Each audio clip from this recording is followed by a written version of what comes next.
Now we're moving to a kind of a second stage of the civil rights era. These first three papers have been about discrimination by law and the rectification of those problems. But of course, what happened immediately thereafter is people started to say, well, what are we going to do about the effects of discrimination and how are we going to fix those? One of the first laws to try to affect that was the Model Cities Law. And that is going to be the subject of our next presentation by Greg Carter, a historian from Southern Illinois University. You're on, Greg. Yes, sir. Before I start off, I wanted to point out and admit that I'm what Dr. Peterson called yesterday a first-time offender at this conference. So I apologize if I sound a little crisp when I go through this. However, it is also it is my last conference as a PhD student. So I wanted to thank you all for making it interesting and for being so friendly throughout this weekend. Here we go. The Demonstration Cities and Metropolitan Development Act of 1966, colloquially known as the Model Cities Act, was initially a response to the urban rioting of the mid-1960s, especially the Watts riot of 1965. Historians mostly consider the act a failed piece of legislation and perhaps the low watermark of President Johnson's Great Society agenda. Originally conceived of as an urban TVA by United Auto Workers President Walter Reuther, the Model Cities Act was intended to foster the complete reconstruction of 6 neighborhoods in American cities where the rioting had been the most savage. Instead, the act emerged on paper primarily as an omnibus consolidation of the Housing Acts of 1937, 49, 54, and President Kennedy's Area Redevelopment Act of 1961. Model cities only accidentally became a means to assert control over the dozens of anti-poverty agencies and programs within the federal government, and to drop them like a hammer on the myriad problems associated with urban unrest, poverty, and urban decline in 151 American cities. I argue the Demonstration Cities Act of 1966 should be considered among the pieces of great legislation of the Cold War era. This argument is based on 3 broad criteria that I believe should be examined if any legislation is to be considered great: longevity, impact of the legislation, and inherent flexibility contained in its writing. After winning re-election in 1964, President Johnson determined to use the full resources of the federal government to eliminate poverty in the United States before the end of his presidential term. Numerous federally sponsored programs were created to support this goal, and Model Cities was the last of those programs. Through this program, numerous neighborhoods were targeted for concentrated rehabilitation, beginning with the most recent sites of rioting and concluding with cities most favorable to the Democratic Party. Charles Haar, the Harvard University law professor who coordinated President Johnson's Model City Task Force, believed rapid economic improvement would forestall further rioting in the 60s.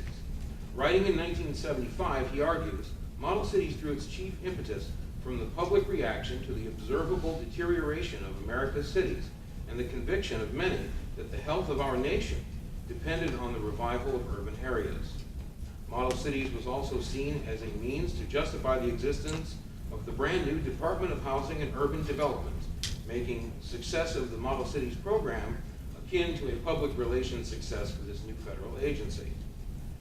Haar continues, President Johnson's commitment to the Demonstration Cities Act and his then fledgling Department of Housing and Urban Development was a conscious attempt to fashion for the first time a unified federal urban policy, and to bring to order a theretofore uncoordinated, fragmented, and often contradictory plethora of urban programs. At the core of the Model Cities legislative process was a determination to cut, rather than expand, federal and state welfare programs, to increase individual economic prosperity, and thereby raise municipal tax bases sufficiently for cities to be self-supporting and not dependent on federal aid. Residents of designated model neighborhoods were expected to be economically self-sufficient and overcome decades of inequality within a 5-year period if they were in this program. The side effects: increased welfare enrollment, displacement, and the destruction of private homes in favor of public housing projects were unintended consequences. President Johnson's core conception of the poor was that they were unable to participate in the fruits of post-World War II economic prosperity. This conceptualized economic citizen was a widespread idea. In her landmark study of post-war consumerism, A Consumer's Republic, Elizabeth Cohen argues the new post-war order of mass consumption deemed that the good purchaser devoted to more, newer, and better was indeed the good citizen. Historian Thomas Sugrue agrees, arguing that access to consumer goods, or the right to buy, was a defining characteristic of what it meant to be an American citizen in the post-war era. The ability to participate in this society was an ethos contained in all Great Society programs and served as justification for any type of neighborhood reconstruction.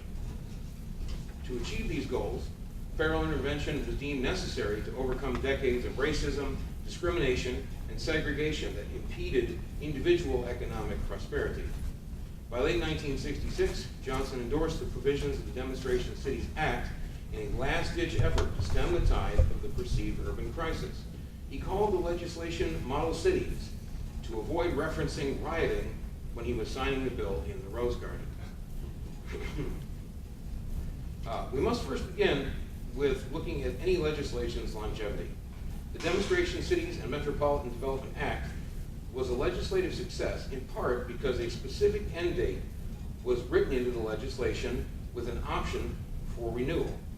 Had Model Cities programs been demonstrably successful immediately, and had the Nixon presidency not ended as it did, or the economic downturn of the mid-1970s not erased any chance for prolonged federal support, perhaps Model Cities would still be in operation today.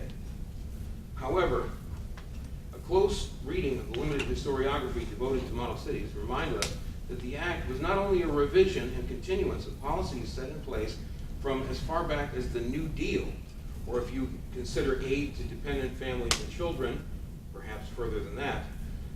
The Act was only partially replaced by President Ford's Housing and Community Development Act in 1974. So we find ourselves examining legislation with origins at least in the 1930s, and programs that survived the end of federal support still lingering on in several American cities and states 48 years later. Model Cities, therefore, is a legislative benchmark from which we can examine all federal urban programs and policies from the New Deal forward to now. Analysts are confronted, however, with confounding numbers of outcomes to examine from that time. The impact of demonstration cities is continually unfolding and still does not have a fixed end date. We must also assess the impact of the legislation in terms of the lived experience of those affected by it.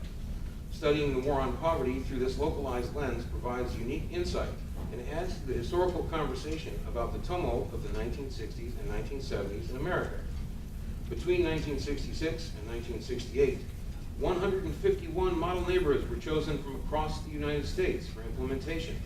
Each neighborhood represented 10% of that city's total population and was frequently or predominantly African American in demography, with the exception of Honolulu. These cities were chosen at the height of the baby boom, guaranteeing the population in those neighborhoods rose from the beginning to the end of Model Cities. Since Model Cities corralled every anti-poverty agency and grant and aid program on the books in 1966, we can only speculate how many millions of people were affected directly or indirectly by being a part of the Model Cities continuum. As one example, the Model Cities program in Chicago coordinated services for approximately 4 million people, over 100,000 in New Orleans, and over 500,000 in East Baltimore. Now, we have 148 more cities numbers to consider. Many of those millions are still living today, as are their children and grandchildren. And if the memories of model neighborhood residents in East St. Louis or Northeast Carbondale, Illinois tell us anything, the grassroots perception of the Demonstration Cities Act is entirely different for the perceptions of Model Cities policy historians. Many who participated in this program believe it was a total success and life-changing for them.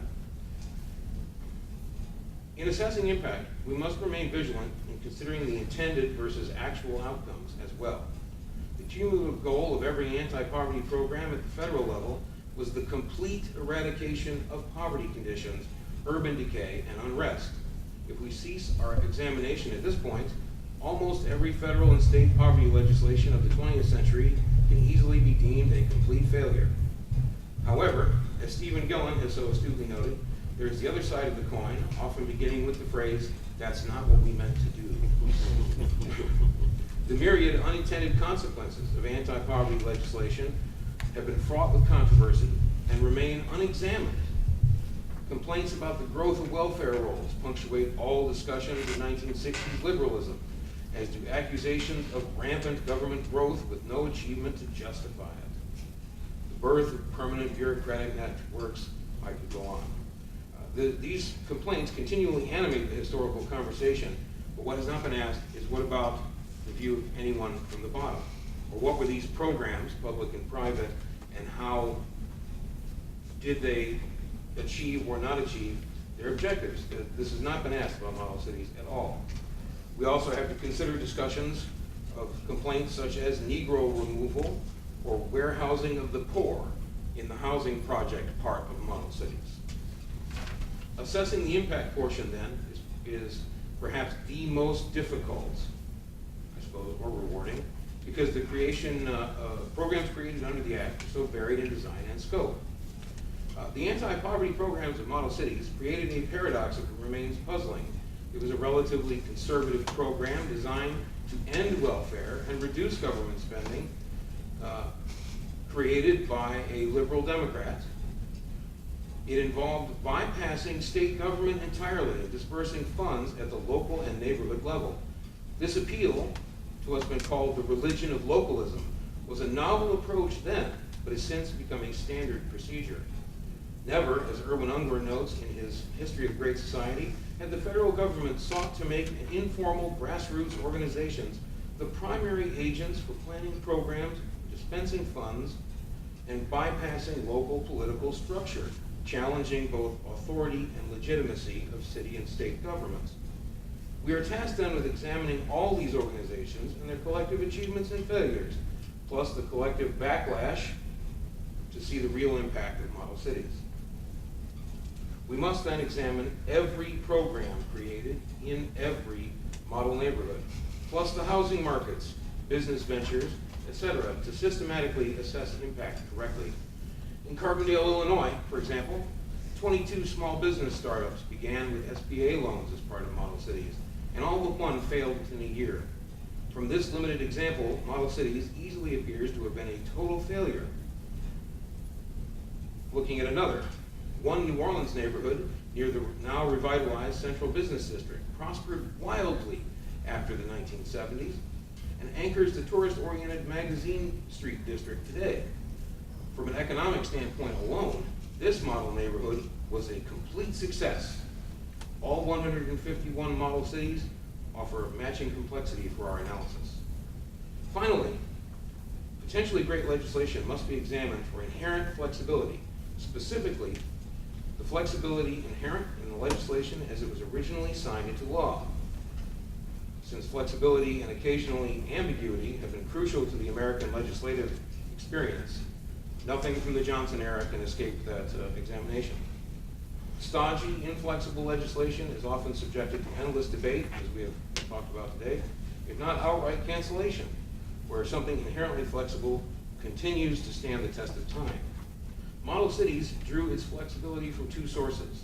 First, model cities drew into one umbrella the entire federal government reserve of anti-poverty, urban renewal, and housing programs, and began with the premise that a one-size-fits-all approach was proven totally ineffective by the 1964 War on Poverty Act.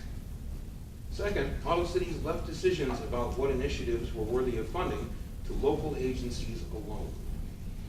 Charles Harr argues model cities was conceived around a series of 5 principles. First, concentration of sufficient resources to show results in only a few years. Second, coordination of all available talent and aid in a target area. Third, mobilization of local leadership and initiative, public and private. Fourth, locally initiated programs with limited or no federal oversight. And finally, openness to broad experimentation. From this set of standards, we see a piece of legislation instilled deeply with both flexibility and ambiguity. Extant evidence in the historical record shows us no two model neighborhoods use the same practices except for taking children camping while using the exact same federal funds and programs for support. They all must be examined on a standalone basis, especially those, for example, like the North Carolina Poverty Fund or the Pennsylvania Model Cities Agency, which remain active government agencies at the state level still today. Critics who stalled Model Cities legislation passage for almost a full year in the Congress expressed similar concerns to mine.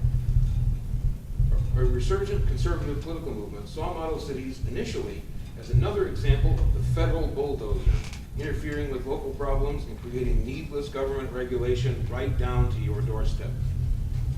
Flexibility was therefore curtailed early on, yet Model Cities survived both a legislative passage and transition through both the Johnson and Nixon presidencies. Surprisingly, Model Cities legislative programs, although targeted by Nixon in person for complete eradication, quickly gained favor with conservative intellectual Martin Anderson and liberal Republican George Romney, who forced Nixon to keep the program alive and carry it through to the Ford administration, highlighting, as Romney believed, the perfect program to demonstrate the Republican New Federalism agenda. So we also have two parties to examine. I will, in the interest of time, stop there. If you have questions. Perfect.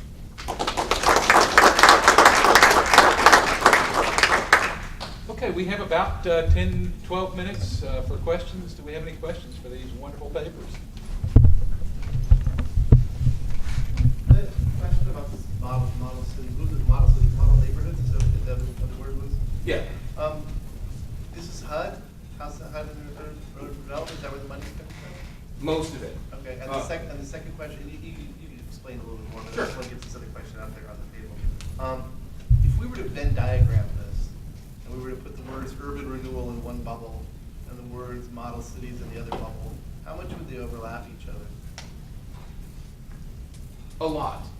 Urban renewal was sort of a generic term, and it was used to apply to everything from desegregating Boy Scout troops to building project housing to you name it. In my Carbondale, Illinois, where I'm at school, urban renewal included the installation of non-segregated sidewalks. It included the building of a water tower and the building of sewer lines and fire lines for the first time in 100 years, which were technically municipal utilities. They had nothing to do with anything else. But they were still labeled as urban renewal in order to qualify for funds. Where I live, it's parking garages and changing where streets go so that it's car friendly, not pedestrian friendly. That was the changes made. Would that be closer to the model cities idea then, or is that? I think it depends on the community. Every model neighborhood I've looked at, the people who were most zealous in being activists on the ground saw the program meaning something totally different. Again, falling back on Carbondale, at the same time Model Cities funds arrived in Carbondale, the city experienced the first Earth Day celebration. And so Model Cities funds were needed for installing planters on the sidewalk, because the environmental justice accident and sort of proto-gentrification were also part of this movement. So it's very strange. In Hawaii, it was, in Honolulu, it was the protection of a native, an indigenous person's religious shrine using funds. It varies wildly. Looks like a Rorschach test, isn't it? Yeah.